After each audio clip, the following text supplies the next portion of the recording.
Welcome, I'm Todd Robbins. It is August 27th, and a number of sinister things happen on this day. Here's just a few of them. We're going to start off with a real sinister character here. It's a birthday for one of my favorite people. When I say favorite, I am fascinated by this fellow. They call him a serial killer, but he probably only killed 2 women. And yet he is so very memorable.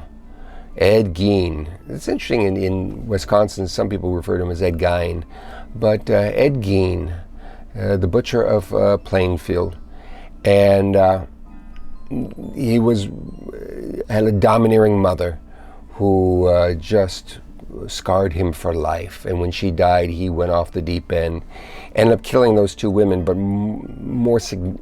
of greater significance was that he dug up the bodies, freshly buried bodies of old women in the local cemetery, dragged them back to his house, and then cut up those bodies and did the most horrific arts and craft projects you could imagine.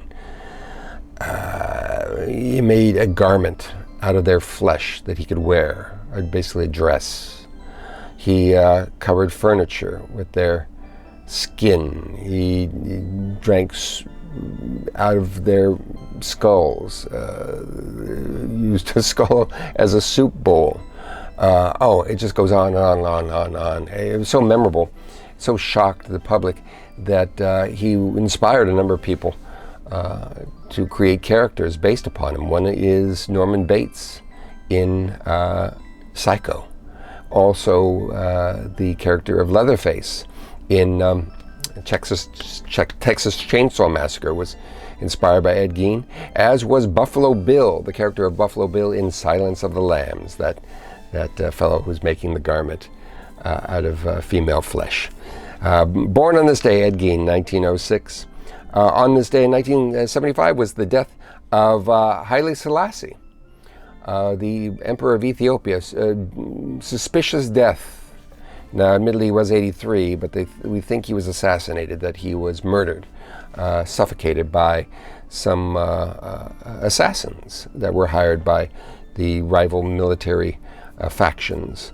And he is revered as the second coming of Christ by the Rastafarians, Haile Selassie. On this day in 1979, Lord Mountbatten was, I think, in charge of the Royal Navy during World War II. He was a prominent military figure. He was sailing in his yacht off the coast of Ireland, and the IRA had planted a bomb and exploded, killed a number of people, including a number of children that were on board. And it really upped the ante for the Irish Civil War that was going on. Really, things got much more bloodier and violent after that day in 1979. Also on this day, speaking of death, in 1980, a fellow by the name of Douglas Kenney died. He was a humorist. He was not a cartoonist, but he was a comedy writer. And he co-founded the National Lampoon. And he had a hand in shaping comedy as we know it today. Had a big influence on things like Saturday Night Live, and just almost every stand-up comedian owes a debt of gratitude. Animal House, certainly. In a number of comedy films, TV. He had a problem with drugs, was in Hawaii trying to get his life together. And there's a very dark irony to the whole thing. It looks like he had committed suicide. His car was parked by a cliff and his body was found at the bottom. However, the joke that goes around among people who knew him, and it's a very dark joke, but it's probably true, is that he was walking along the cliff looking for a good place from which to jump, and he slipped and fell over the cliff. It's not funny, but I think he would have found it amusing if he wasn't dead. Speaking of dead, 1990, Stevie Ray Vaughan, 35 years old when he died in a helicopter crash. Wonderful musician. Stevie Ray Vaughan. On this day, 2001, Abu Ali Mustafa. He was the leader of the Popular Front for the Liberation of Palestine, which, is basically a terrorist group. At least that's how some people look upon it. And Israel wanted him dead, and they took care of him. He was in his office in a high-rise, and 2 Apache helicopters flew in and fired missiles into the office building and killed him. They weren't messing around, those Israelis. On this day in 2019, Jesse Combs, died. She was 39 years old. She was a auto racer, a race car driver, and she was attempting to set the land speed record in a jet-powered high-speed race car, and it crashed, and she was killed. After her death, she was awarded the record for going almost 523 miles an hour. 523 miles an hour. Remarkable. On this day in 1896 was the birth of a remarkable fellow, Leon Theremin. He was an electronics fellow musician and created the instrument that bears his name, the theremin. If you don't know what a theremin is, almost every horror film from the 1950s and 60s used a theremin. It had that woo kind of sound, and it's a weird little device that you just wave your hands and play notes. It actually can be very haunting, very beautiful, but it is so attached and embedded in our image of science fiction movies, created by this man. He was born on this day in 1896, Leon Theremin. Also on this day in 1908, Lyndon B. Johnson, the 36th President of the United States. He did a lot of good. He kind of created the succeeded John Kennedy after Kennedy was assassinated, and then ran successfully for a term, and created the Grand Society. Was really responsible for making Medicare a thing, and increasing Social Security, and doing a lot of good. But he also was a guy who doubled down on the Vietnam War and made that a thing. So mixed bag for Lyndon B. Johnson.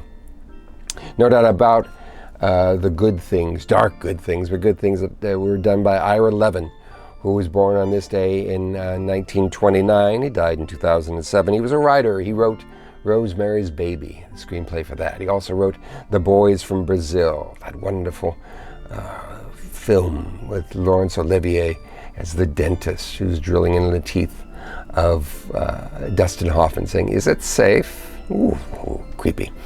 He also wrote a wonderful play, a thriller called Death Trap. I remember seeing that on Broadway and jumping out of my seats at a certain point. Wonderful.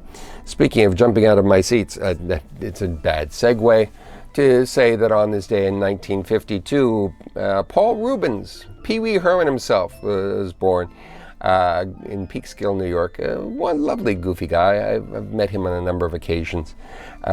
Charming, soft-spoken guy. Has a lot of darkness in him. A lot of darkness. And next time we meet, let's talk about that, shall we? Also on this day, the human sneer, I like to call him, the human smirk, Roger Stone, was born in 1952. That awful man, responsible for so many bad things. And finally, on this day, a fellow that I knew, is a sweet man, Dennis Abner. He was known as Stalking Cat. He had held the world record for body modifications. Had done more things to his body to create basically a cat. He wanted to transform himself into a cat. And he practically succeeded at that. He was haunted, though. He had many, many demons, and he died on this day. Actually, he was born on this day in 1958, and he died in 2012. I know, dogs, because I'm talking about a cat guy, start to act up. Well, there you go, and there you have it.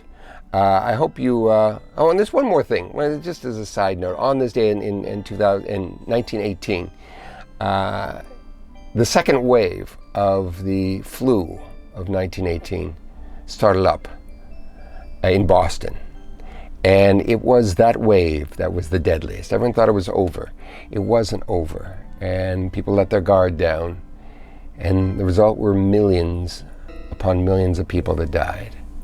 Just a little something to consider as you go about your day today. And I hope you like this video, because I do this for you and you know who you are. And if you did like the video, by all means, hit the like button and subscribe and do all that. And I hope to see you back here. Assuming you survive all the sinister things that will be happening to you on this day. And if you don't survive, well, do me a favor if you would. As you're dying, if you have the opportunity and someone's around you and you kind of draw them over and say, you need to stop doing that. And then close your eyes and pass away. Always keep them guessing. That's what I recommend. And I'm Todd Robbins. And as for this day today, good luck.